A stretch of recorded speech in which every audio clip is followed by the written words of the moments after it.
Guten Morgen und herzlich willkommen zu einer neuen Podcast-Folge von mir. Ich bin wieder mal bei mir zu Hause, finally, auf meiner schönen Couch. Und ich bin, also die letzten 2 Podcast-Folgen sind ja nicht alleine und nicht zu Hause. Ich bin nämlich in Berlin gewesen. Wir sind nämlich mit dem ganzen Studium, beziehungsweise mit unserer Klasse, mit 14 Leuten, sind wir in Berlin gewesen, für so eine Woche und haben dort verschiedene Sachen gemacht. Wir sind was haben wir alles gemacht, außer Ausgang? Nein, wir sind eben in Museen gewesen, aber es war echt spannend im Fall. Also wirklich, ich könnte euch eigentlich ein halbes Jahr einfach voll labern, wie spannend es war, weil ich bin sonst voll nicht ein Mensch, der so Museen geil findet. Also eigentlich im Gegenteil, Alter, wenn man irgendwie mal heisst, wir gehen ein Museum oder eine Burg oder so anschauen, ich habe gedacht, oh mein Gott, nee, gar keinen Bock. Und wenn es dann heisst, wir haben eine Führung, dann habe ich gewusst, okay, es wird jetzt einfach nur schlimm. Weil ich bin allgemein ein Mensch, ich bin echt voll nie geschichtsinteressiert gewesen oder sonst irgendwie so, ich weiß es nicht, irgendwie so, sonst, es gibt so viele Leute, die das hure impressed, wenn sie so eine Burg sehen, weil die sehen dann halt voll das Ding von, oh mein Gott, da haben früher wirklich mal Menschen gelebt und das sind jetzt Requisiten von damals und ich sehe dann halt einfach eine Burg, keine Ahnung. Meine Mama hat mich halt wirklich, die ist mega Fan von all dem Geschichtszeug und die hat mich überall mitgeschleppt, beziehungsweise meine ganze Family. Darum bin ich wie so aufgewachsen, dass es für mich nicht mehr so, wow, ist, sondern mehr ich das irgendwie verknüpft habe mit meinem Anschiss, weil wir halt wirklich so viele Burger anschauen sind. Peace out. Geht aus an meine Mom. Ja, und jetzt war es das erste Mal, wo wir eben so Museen sind anschauen und es hat mich so gecatcht. Und ich habe mich selber nicht mehr wieder erkannt, weil ich so wirklich so war, also wirklich, also ich kann es gibt so ein Museum. Ich weiß nicht, ob das andere auf meiner Klasse auch so gecatcht hat, aber mich hat so hart gecatcht, Alter. Wir haben, glaube ich, eine Stunde Zeit gehabt, um dort rein zu sein. Und ich hätte eigentlich gerne noch mal eine Stunde dort rein verbracht, weil es einfach so spannend war. Und ich finde, sie haben es auch wirklich mega geil so gestaltet. Also es ist nicht einfach ein Museum, wo halt so voller Text ist und nur Bilder und langweilige Requisiten unter einem Glas, sondern die haben das, also ich sage kurz schnell, wie das Museum heisst. Es heisst das Deutschlandmuseum. Oder irgendwie so. Aber es ist quasi um die Geschichte von Deutschland gegangen. Von ganz am Anfang zu, keine Ahnung, also alles Mögliche, was halt so in der Geschichte ist, mit Reformation und nachher irgendwann Erster Weltkrieg, Zweiter Weltkrieg. Und es ist eigentlich wie eine kurze Zusammenfassung von all dem, was wir im Geschichtsunterricht hatten. Und darum war es wahrscheinlich noch ein bisschen einfacher gewesen, weil ich alles irgendwie schon mal gehört habe, aber ich habe Geschichte gehasst. Und es hat mich alles auch wirklich maximal nicht interessiert. So, ich verbinde eben allgemein Geschichte mit, ja, ich weiß nicht, wie es bei uns im Geschichtsunterricht war, aber bei uns war es immer so ein bisschen no front an meine Geschichtslehre da draussen. So ein kleiner Front vielleicht schon. Nein, Spaß. Es war wirklich so ein bisschen so gewesen, dass wir zum Beispiel jetzt im Zweiten Weltkrieg so das Hauptthema, oder wo ich mich noch mal so erinnere, ist, dass wir angeschaut haben, welches Land gegen welches gekämpft hat, welcher Krieg um welche Zeit dann stattgefunden hat. Und mich interessiert viel mehr so die persönlichen Geschichten. Also zum Beispiel gerade so der Holocaust. Das haben wir nie wirklich angeschaut. Oder wir haben vielleicht so ganz kurz darüber geredet. Aber das ist zum Beispiel etwas, was mich viel mehr interessiert hat. So, und wo ich irgendwie auch fast viel wichtiger finde, als jetzt der Fakt von eben, welches Land gegen welches verloren hat. So, sondern viel mehr eben die persönlichen Geschichten. Und ja, eben zum Beispiel jetzt haben wir nachher dann auch, ja, jetzt rede ich gerade voll durcheinander, ich mache noch schnell den Abschluss.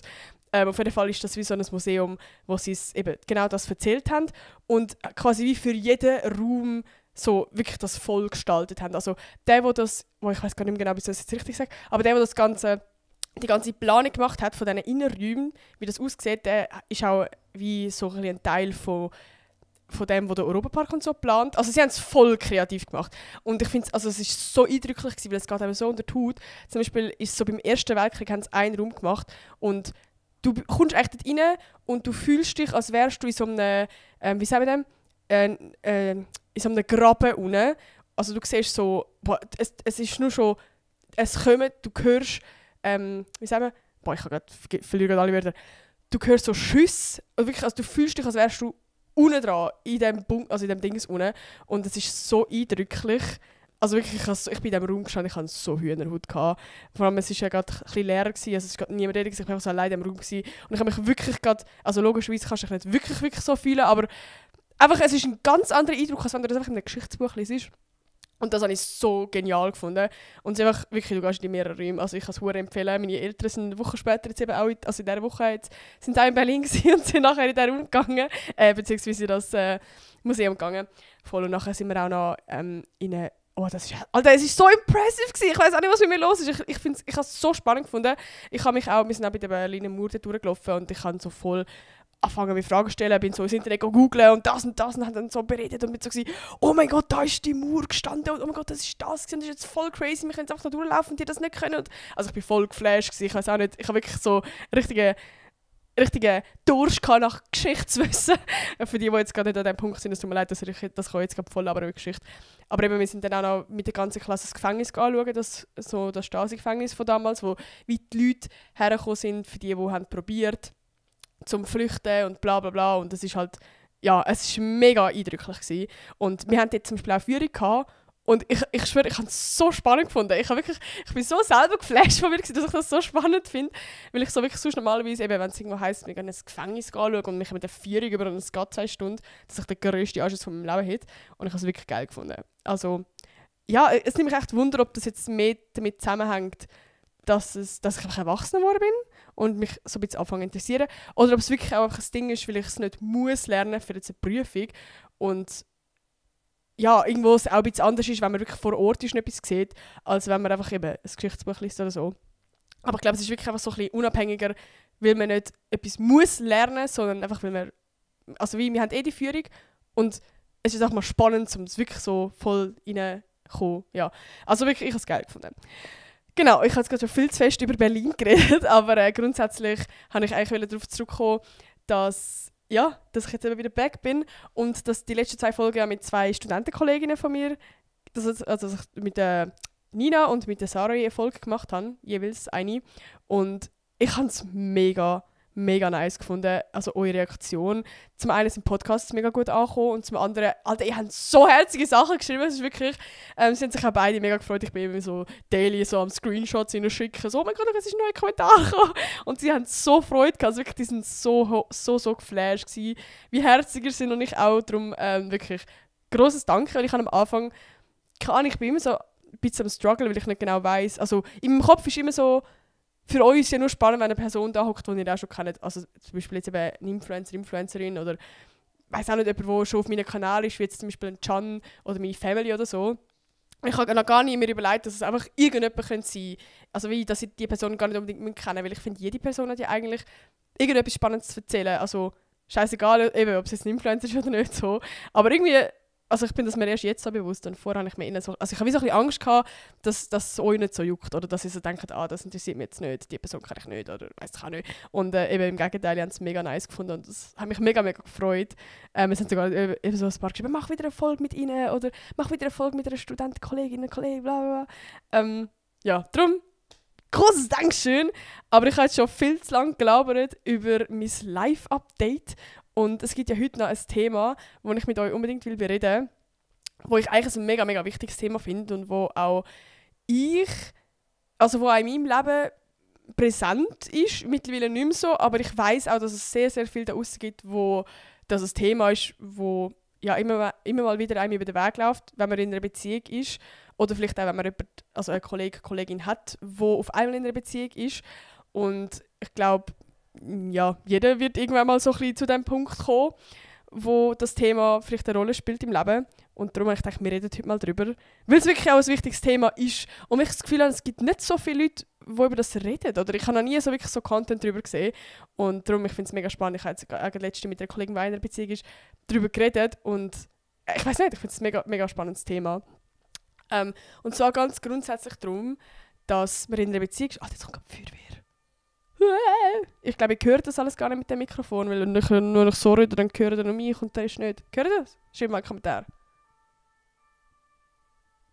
Der Vorteil, wenn man in einer Stadt wohnt. Yeah! Also, wir kommen nochmal zurück. Das Thema heute geht darum, dass man in einer Beziehung ist und aber gleich noch Freunde hat, außerhalb der Beziehung, obviously, und es aber gleich irgendwann schwieriger wird, wenn man in einer Beziehung ist, die Freundschaften zu pflegen. Weil vorher sind so deine nächsten Bezugspersonen eigentlich deine Friends gewesen, oder vielleicht deine Family oder keine Ahnung. Und irgendwann kommt dann einfach eine Person in dein Leben, die auf einmal deine wichtigste Person im Leben wird. Es ist so, gerade wenn du so zusammenkommst, ist das auf einmal so das Spannendste. Und du kannst es halt, also für die noch nie in einer Beziehung sind, du kannst es halt wie nicht gerade vergleichen mit der besten Kollegin, weil es ist schon einmal 1-2 Ebenen tiefer, weil du halt, ja, du willst die Person, eigentlich, du willst am liebsten, also ich weiss noch, mein erster Gedanke, als ich mit Can zusammengekommen bin, also wo du so die Verliebtheitsphase gehabt hast, so, ich will am liebsten eigentlich einfach mit ihm alleine auf einer Insel sein und keine Verpflichtungen mehr müssen haben und also wirklich, ich habe in dem Moment auch gar kein Interesse mehr gehabt, mit Friends etwas zu machen, sondern ich habe wirklich auch die Zeit in der Schule, die Sekunden zählt, bis ich wieder zu ihm rennen kann. So richtig schlimm. Und ja, gerade in der Verliebtheitsphase ist das so, habe ich das am meisten schwierig gefunden. Und jetzt auch, als ich mit dem Can halt so zusammen wohne, merke ich, dass es auch mir immer so ein bisschen schwerer fällt, weil es halt einfach, ja, ein grösserer Aufwand ist, jemanden zu treffen, mit jemandem abzumachen, dann sich zu sehen, bla, als einfach die Hause chillen und mit dem Can etwas machen, so zusammen einen Film schauen oder so, ist halt auch geiler und entspannter und weniger aufwendig. Und ja, ich merke auch, dass es so halt viel weniger Energie braucht, weil halt mit dem Can so, ja, wir sind so lange zusammen, ich muss gar keine Energie, also es gibt sehr, sehr wenige Menschen, wo ich wirklich 0,0 Energie brauche, wenn ich mit denen chille. Und der Can ist halt so ein Mensch und es ist halt dann obviously viel, also nicht viel, aber so auch ein bisschen mehr Energie oder wie sagen wir denn? Es braucht ein bisschen mehr Energie, wenn du halt mit Friends etwas machst. Je nach Friends natürlich, wie eng die sind. Wenn es sehr, sehr enge Friends sind, dann kann das genau der gleiche Fall sein. Aber ich zum Beispiel habe jetzt für meinen Teil viele Friends, oder mehrere Friends. Ich habe nicht so eine beste Kollegin, sondern ich habe so First Circle Leute, Second Circle Leute und amigs macht man auch mit Second Circle Leuten etwas, wo man sich mega gut versteht und was mega nice ist, aber ja, gleich etwas anderes ist, wenn man gleich mehr Energie braucht, als wenn man in einer Beziehung ist. Das ist jetzt auch nicht frontig gemeint so, aber ihr wisst jetzt einfach, was ich meine. Das ist jetzt meine Meinung. Ich finde es hure wichtig, dass man in einer Beziehung, obwohl man in einer Beziehung ist, gleich noch Freundschaften genauso gut pflegt wie vorher. Weil, also es gibt mehrere Gründe, ich komme nachher dazu, ich habe die da extra aufgeschrieben, ich habe nach ChatGPT gefragt, nein, ich habe natürlich auch selber so ein bisschen brainstormt. Also seit dem 20 Minuten Beitrag habe ich hure Angst, zum ChatGPT erwähnen, weil die ja so einen Beitrag gemacht haben, dass ich ChatGPT als mein Therapeut benutze. Oh Mann. Also nur schon, wenn ich in der Schule hocke und irgendwie jetzt mal ChatGPT zwischendurch brauche, dann kommen gerade meine Studentenfreunde so, ja, ChatGPT, dein bester Freund und Therapeut. ja, darum funny. Aber ja, sorry, jetzt bin ich wieder voll vom Thema abgeweicht. Aber grundsätzlich finde ich es mega, mega wichtig, auch wenn es teilweise vielleicht schwieriger ist. Ich kann ja gerne mal abstimmen unten. Ich mache jetzt so eine Abstimmung. Gott, ist das eine scheiß Abstimmung für die, die nicht in Beziehung sind. Aber egal, ich mache noch so einen Balken. Ja doch, ich mache einfach mehrere Balken. Ich weiß noch nicht, was ich mache. Stimmt einfach mal ab, egal was da unten für eine Umfrage ist. Voll. Ich finde es auf jeden Fall mega, mega wichtig, dass man seine Freundschaften auch unbedingt pflegt, wenn man in einer Beziehung ist. Auch wenn man sich manchmal ein bisschen in den Arsch beissen muss. Und auch wenn man manchmal vor diesen Entscheidungen steht, soll ich jetzt machen, also rausgehen mit Friends, aber es schiesst mir ein bisschen an, ich will lieber daheim bleiben. So, klar, ich finde es auch wichtig, dass man natürlich auf seine eigenen Bedürfnisse hört und dass es manchmal auch okay ist, dass man nicht immer und alles überall dabei ist und ja nicht mit seinem Partner daheim chillt, das ist ja beides wichtig, aber ich glaube, es ist so ein bisschen das Mass, das entscheidet. Aber ich komme jetzt gleich mal zu den Punkten, warum ich es wirklich wichtig finde. Zum einen, dein Partner ist auf jeden Fall in dem Moment ja irgendwo so ein bisschen dein Best Friend geworden, die wichtigste Person irgendwo in deinem Leben und wahrscheinlich auch die Person, oder bei mir zumindest, wo ich nach Rat frage, wo ich gerade alles erzähle. Es ist aber umso geiler, noch Leute, oder umso wichtiger, Leute im Leben zu haben, die das genauso machen. Also, dass du nicht nur jemanden hast, sondern mehrere Leute mit verschiedenen Meinungen anhören. Du hast zusätzliche Unterstützung. Ich habe auch das Gefühl, es ist nicht gesund, wenn man alles nur immer einer Person sagt und immer nur eine Meinung zu hören bekommt. Das ist immer gut und man lernt auch viel mehr selber und man erweitert also ein bisschen seinen Horizont, wenn man mehrere Ansichten hört. Auch wenn man das Problem hat, dass man vielleicht bei mehreren Orten Unterstützung holen kann, ist irgendwie auch einfach nicer. Und ich finde, so kannst du eben, wie gesagt, also deinen Horizont erweitern, weil du einfach anfängst selber eine Meinung zu bilden, hey, das kann ich voll agreeen, dort irgendwie ein bisschen weniger so, als einfach immer nur die Meinung von deinem Partner übernehmen und du hörst immer nur das. Das Zweite, dein Partner, Partnerin ist safe, dir mega ähnlich, irgendwie, aber es gibt in jeder Beziehung Sachen und Interessen, die vielleicht nicht gleich sind. Und es passiert mega oft, dass sobald du in einer Beziehung bist, dass dir das alles auf einmal so ist, keine Ahnung, ich mache das Beispiel so, du gehst ins Tanzen und du bist in einer Beziehung und es juckt dich dann immer so ein bisschen weniger und du fängst immer mehr das an vernachlässigen, aber es ist eigentlich gleich eine Passion von dir und mega schade, wenn du das einfach vernachlässigst. Und ich glaube, gerade Friends in diesen Orten haben, wo Hobbys von dir sind, die du vielleicht mit deinem Partner nicht kannst teilen, ist so immer noch dann da und mega wichtig, weil du darfst schlussendlich irgendwie nicht dich vergessen, wenn es mega schnell passiert, dass man halt so eben auf einmal nur den Fokus beim Partner hat, gleich auch noch den Fokus bei dir selber hat. Du bist immer noch ein eigenständiger Mensch mit eigenen Interessen, mit eigenen Bedürfnissen und es kann ja gar nicht sein, dass dein Partner alles kann abdecken kann. Und darum ist es so nice, so Friends haben, die einfach mal dort abdecken können. Also ich habe zum Beispiel auch bei mir mega gemerkt, so, dass ich eigentlich mega gerne so ein bisschen in den Ausgang gehe. So, ich finde das cool, bla, so das alles. Und der Charlie zum Beispiel, den ich ihn kennengelernt habe, nicht mega ein Ausgangsmensch gewesen. Also er ist schon mal ab und zu gegangen, aber ich habe viel mehr die Lust gehabt. Und ich glaube, am Anfang bin ich wirklich auch so ein bisschen weniger so in den Ausgang gegangen. Also nicht, weil ich das Gefühl habe, oh mein Gott, ich darf jetzt oder whatever, so logisch nicht. Aber einfach das Interesse ist weniger da gewesen. Und ich merke jetzt zum Beispiel so, dass ich das jetzt voll unabhängig von ihm mache, dass ich dann in den Ausgang gehe, bla bla bla. Und es heisst gar nicht, dass er immer dabei sein muss.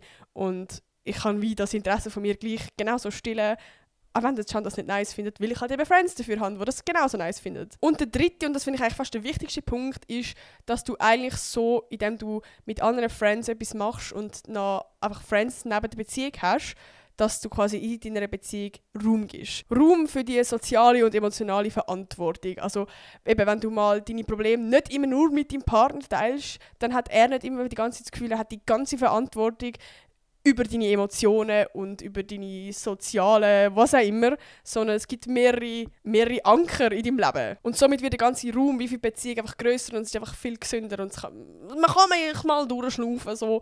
Und eben irgendwie auch wachsen. Voll. Aber mich nimmt irgendwie gleich mega Wunder, eben, wie ihr das Ganze seht, weil für mich ist das irgendwie so ein mega logischer Step. Ich kann ja auch jetzt noch so eine kleine Box in die Story da, wo ihr eure Gedanken und Fragen, whatever könnt, teilen zu dem ganzen Thema. Und dort haben schon auch ein paar geschrieben, eben so, dass Freundschaft mega wichtig ist, um die zu pflegen in der Beziehung. Aber es hat auch schon die einen und anderen gegeben, die so waren, ja, eben so, Freund ist der Wichtigste und das ist auch voll okay so und bla und so. Und was ich krass gefunden habe, mir ist gerade in den Sinn gekommen, es gibt wie so, ich weiß gar nicht, ob man dem Trend sagen kann, aber ich habe es mega oft schon auf TikTok gesehen, dass Leute so ein Video machen, so wie du deinen Freund überzeugst, dass er daheim bleibt, wenn er mit seinen Jungs will rausgehen. So quasi, dass man dann irgendwie so also wenn so das Girl, dann wenn er so sagt, also ciao, dass man sich dann noch in dem Moment schön macht und sagt, ja, ich gehe jetzt auch mit meinen Mädels und so und dann bleibt er daheim. Wo ich mir so, keine Ahnung, ich lese nämlich die Kommentare durch und es gibt so keinen einzigen, der das mal so kritisch anschaut, wo ich mir so denke, hä? Also ich weiss nicht, logisch ist es vielleicht auch so ein bisschen jokey, aber es gibt so viele Leute, wo das, also ich weiss nicht, ob es mega jokey ist, weil es ist ja safe so auch ein bisschen was Ernstes dran. Und gerade wenn du jünger vielleicht bist dann, und noch nie eine Beziehung hast, dann hast du das Gefühl, das ist normal. So. Und vielleicht ist es dann auch bei gewissen Beziehungen normal, wenn es für beide komplett okay ist ja gut, aber irgendwo eben, ich finde es gleich wichtig, dass man auch Friends in der Beziehung hat. Alter, wie oft habe ich den Satz schon gesagt, es tut mir leid. Aber es sollte nicht normal sein, dass du deinen Partner oder deine Partnerin probierst überzeugen, dass sie daheim bleibt, wenn sie eigentlich geplant hat, um mit Friends etwas zu machen. So, also, keine Ahnung, es macht mir ein bisschen hässlich, wenn ich so TikToks gesehen und nach so niemand so einen kritischen Kommentar, wo ich so, ja, weiß auch nicht. Weil ich einfach eben so voll das falsche Bild vermittelt. In dem Moment bin ich dann, wenn der Channing so sagt, ja, Alter, er macht jetzt mit seinen Friends etwas, ich so, Alter, ja, gang, erlebe etwas, mach das unbedingt, so. Weil eben, es ist ja meistens eben fast so das Umgekehrte, dass man vielleicht zu fest aufeinander hockt und auch mal Sachen muss machen mit seinen Friends. Aber ich kann mir auch voll vorstellen, dass eben gerade so ein bisschen mehr toxische Beziehungen, die sind ja fast schon ein bisschen so, ja, du darfst oder ich will nicht, dass du mit anderen Friends etwas machst. Also ich habe ja mal nur schon eine toxische Kollegin gehabt, also nur so, ich glaube in einer toxischen Beziehung war es nochmal ein Zack mehr dann, wo ab dem Moment, wo ich gesagt habe, ich mache mit anderen Kolleginnen etwas, wirklich maximal eifersüchtig geworden ist. Und nicht nur eifersüchtig, sondern sie hat mich auch richtig eingeschränkt. Also sobald ich gesagt habe, hey, also ich weiß nicht mal, warum ich habe das Gefühl gehabt, ich muss ihr das sagen. Also da meinte ich ja nicht, also ich weiß auch nicht, aber ist ja gleich. Und sie war dann wirklich auch genauso gewesen, dass sie so hässig geworden ist und mir ein mega schlechtes Gewissen gemacht hat, sobald ich etwas mit anderen Friends gemacht habe. Also ich habe wirklich Angst gehabt und habe auch das Gefühl gehabt, ich darf jetzt mit niemand anderem mehr etwas machen, außer mit ihr. Und mit niemand anderem mehr reden, außer mit ihr. Und das ist auch toxisch. So. Eben. Und darum finde ich es genau wichtig, dass du nicht nur eine Bezugsperson in deinem Leben hast, sondern eben mehrere Anker. Darum, falls das jetzt gerade deine Situation beschreibt, dass du das Gefühl hast, dein Partner oder deine Partnerin wird gerade hässig, wenn du sagst, du machst mit deinen Friends etwas, dann rede unbedingt mal mit ihr oder mit ihm und besprich das, weil eben meiner Meinung nach ist das einfach nicht so gesund für eine Beziehung. Also allgemein ganz ungesund, wenn du anfängst, anderen Sachen vorschreiben. Ich finde, man kann immer Sachen ansprechen, wenn einem etwas stört, wenn man vielleicht selber Unsicherheit hat, whatever, aber niemals irgendetwas verbieten oder vorschreiben oder keine Ahnung. Ich bin ja wie gesagt auch so ein bisschen mit dem Ganzen immer mal wieder so ein bisschen am strugglen, weil ich so selber merke, dass ich mir so ein bisschen einen Arschkick muss geben. Und ich habe jetzt aber so ein bisschen, ja, meine Strategie oder wie sagen wir das, so ein bisschen gefunden, oder der Can und ich. Und zum Beispiel haben wir wie jetzt so verschiedene Punkte, wo wir wie schauen, dass wir das nicht immer zusammen machen. Also zum Beispiel ist das Thema Ausgang. Also mittlerweile sind wir beides mega gerne Ausgangmenschen. Und ich merke aber, ich finde es mega geil, oder wir beide finden es mega geil, einfach mal auch unabhängig voneinander in den Ausgang gehen. Sprich, ich habe meine Leute, die ich in den Ausgang gehe, er hat seine Leute, wo er in den Ausgang geht. Wenn ich amigs dabei bin oder er, dann ist es voll fein. Aber es ist nicht so ein du hast gar keine Lust in den Ausgang gehen, dann gehe ich auch nicht. Sondern wir können so voll unabhängig. So, ich glaube, das ist jetzt vielleicht noch ein anderes Thema, weil es wahrscheinlich noch ein paar Beziehungen gibt, wo das nicht okay finden, in den Ausgang gehen, alle Partner. Das ist jetzt individuell. Aber allgemein wie etwas haben und Freundeskreise haben, wo nicht der Partner drin ist, finde ich, glaube ist irgendwie noch hilfreich. Also ich merke es zum Beispiel jetzt auch beim Studium so, ich habe dort wie einen Freundeskreis, wo der Can obviously nicht drin ist, so, wo mir irgendwie dann so ein bisschen hilft.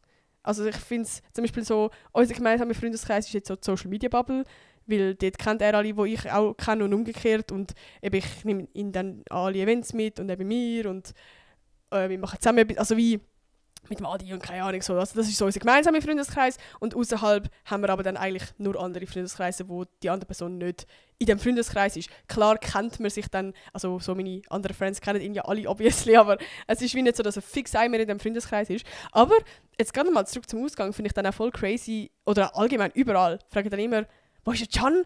Was ist mit ihm? Kann er nicht? Und ich bin so, nein, er ist jetzt einfach daheim. Also, oder er macht etwas anderes oder keine Ahnung wieso. Ich habe das Gefühl, es ist dann so voll ui, was ist los? So, wenn er mal nicht dabei ist. Genau, so machen wir das. So grundsätzlich, dass wir so eigentlich einen gemeinsamen Freundeskreis haben und der Rest ist eigentlich so unabhängig.